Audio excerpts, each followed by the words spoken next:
ज्ञानेश्वर कवि निराला नरेंद्र सिंह वर्मा का नमस्कार। जय हिंद, जय सुभाष।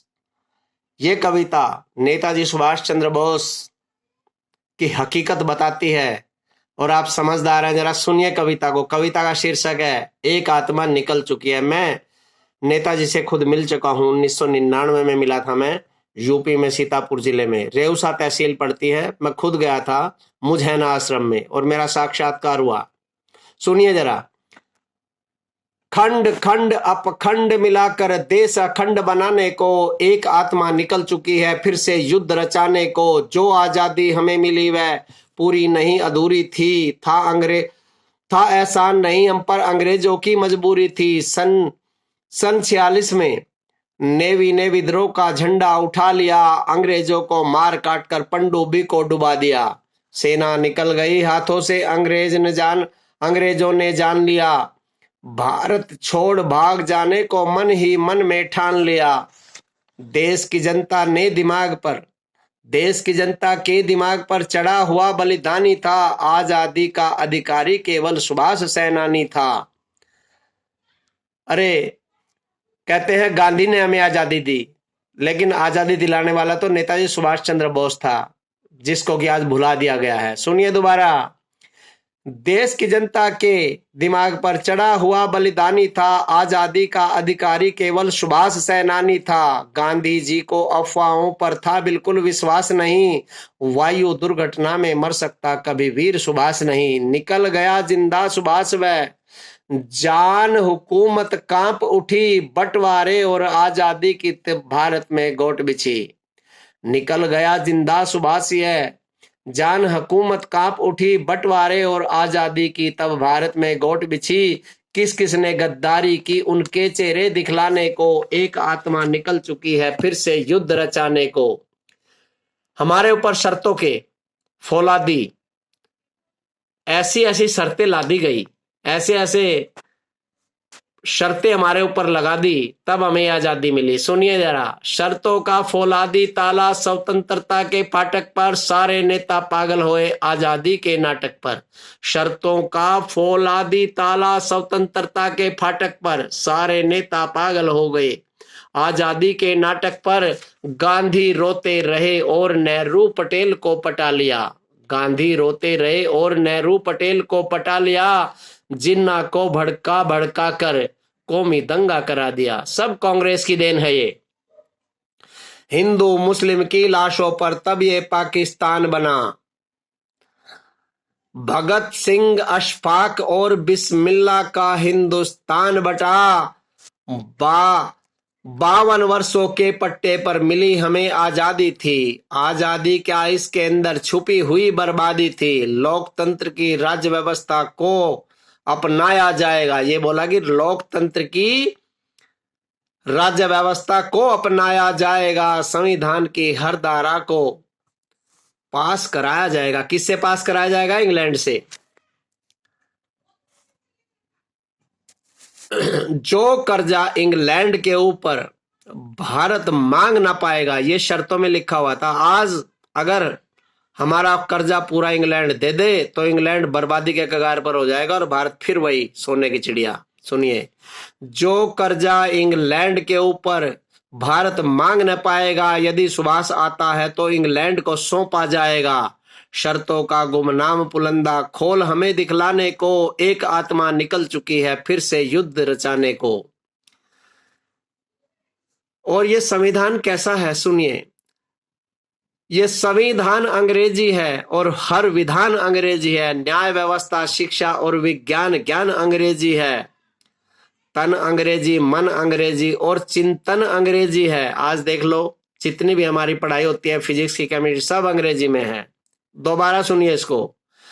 संविधान अंग्रेजी है और हर विधान अंग्रेजी है। न्याय व्यवस्था, शिक्षा और विज्ञान ज्ञान अंग्रेजी है। तन अंग्रेजी, मन अंग्रेजी और चिंतन अंग्रेजी है। खुद गर्जी पर आधारित भौतिक दर्शन अंग्रेजी है। देश को खंडित करने वाली धाराएं अंग्रेजी है। बड़े बड़े नेताओं की सब हत्याएं अंग्रेजी है।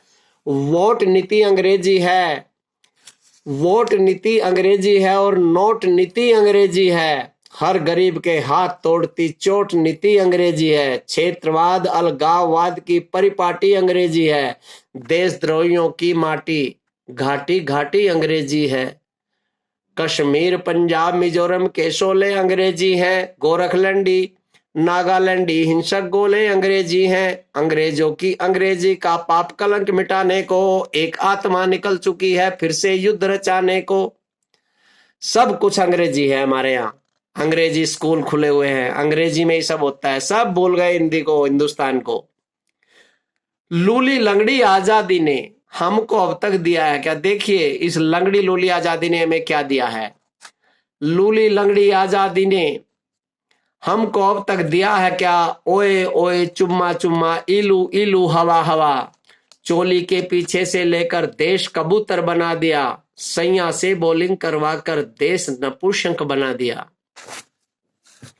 सिगरेट जैसी टांगे दे दी पिचके पिचके गाल दिए। जनखो जैसी चाल ढाल और हिप्पी जैसे बाल दिए। सब कांग्रेस की देन है, नेहरू की देन है। ये माउंटबेटन की पत्नी के साथ इसके नाजायज संबंध रहे हैं और सब वहीं से ये खेल खराब हुआ है। सिगरेट जैसी टांगे दे दी पिचके पिचके गाल दिए। जनखो जैसी चाल ढाल और हिप्पी जैसे बाल दिए। बेकारी भुखमरी गरीबी महंगाई के घाव दिए। निर्दोषों का लहू बहाते कितने दुष्ट चुनाव दिए। गद्दारों को ताजपोशिया खुददारों को गोली दी। बेईमान को इज्जत दौलत मेहनत कश को झोली दी। कौवों को दरबार कचहरी हंसों को वनवास दिया। गधों को ऊंचे ऊंचे पद और घोड़ों को सन्यास दिया। कांग्रेस में गधे भरे पड़े हैं और जो सही राज्य के अधिकारी थे उन लोगों को देश निकाला और सन्यास। भ्रष्टाचारी भ्रष्ट व्यवस्था को जिंदा दफनाने को एक आत्मा निकल चुकी है फिर से युद्ध रचाने को। और सुनिए अंत में बड़ी गहरी बात है। छदम वेश में घूम घूम कर ली सब तैयारी है। सत्ता नहीं उसे तो भारत मां प्राणों से प्यारी है स्वतंत्र और निष्कलंक जिसको इतिहास बनाना है। भारत क्या सारी दुनिया का पाप कलंक मिटाना है। नेताजी मिटाएंगे इस पाप कलंक को। कुछ वर्षों का समय शेष है, होगा अंत कहानी का। सारी दुनिया तब देखेगी जलवा हिंद के पानी का। हम कितने खुद गर्ज की उसके भूल गए अभियानों को। हम कितने निर्लज की उसके भूल गए एहसानों को। राष्ट्रपति से मंत्री तक सब परिचित हैं सच्चाई से। कितने नेता ऐसे जो मिलकर आए शहदाई से। अरे बहुत सारे नेता मिलकर आए हैं। जो भी नेताजी से मिलकर आया उसे इस कांग्रेस ने मरवा दिया क्योंकि असलियत का पता ना चल जाए। और मैं खुद मिलके आया हूं नेताजी से और मैं क्या कहूं इससे फालतू। सुनिए, राष्ट्रपति से मंत्री तक सब परिचित है शहदाई से। कितने नेता ऐसे जो मिलकर आए शहदाई से। लेकिन पदलो लुप्ता ने है मुख पर ताला लगा दिया। दुनिया की नजरों में एक जिंदे को मुर्दा बना दिया। कलयुग के इस अंधकार में सतयुग सूर्य उगाने को एक आत्मा निकल चुकी है फिर से युद्ध रचाने को। हिंदुस्तान बचाने को, हिंदुस्तान बचाने को। जय हिंद, जय भारत। जय हिंद, जय भारत, जय सुभाष। मित्रों, मेरी इस कविता को सुनकर सब्सक्राइब करें, लाइक करें और उसके बाद इसे शेयर करें। और ये हर हिंदुस्तान के घर घर तक कविता पहुंचनी चाहिए ताकि सबको हकीकत का पता चल सके कि इस कांग्रेस ने हमें क्या दिया है, इस नेहरू ने हमें क्या दिया। नेहरू और जिन्ना की मिली भगत से ही हमें ये ऐसी लंगड़ी और लूली आजादी मिली है, नहीं तो आजादी तो कुछ और ही थी। नेताजी उस समय प्रधानमंत्री बनने लायक थे लेकिन इनकी मिली भगत से नेहरू को प्रधानमंत्री बनाया, उधर पाकिस्तान में जिन्ना को, और ये देश का सत्यानाश करके रख दिया इन लोगों ने। मित्रों, दोबारा बोल रहा हूं, आप भी सब कविता को सुन के बोलिए, जय हिंद, जय हिंद, जय हिंद।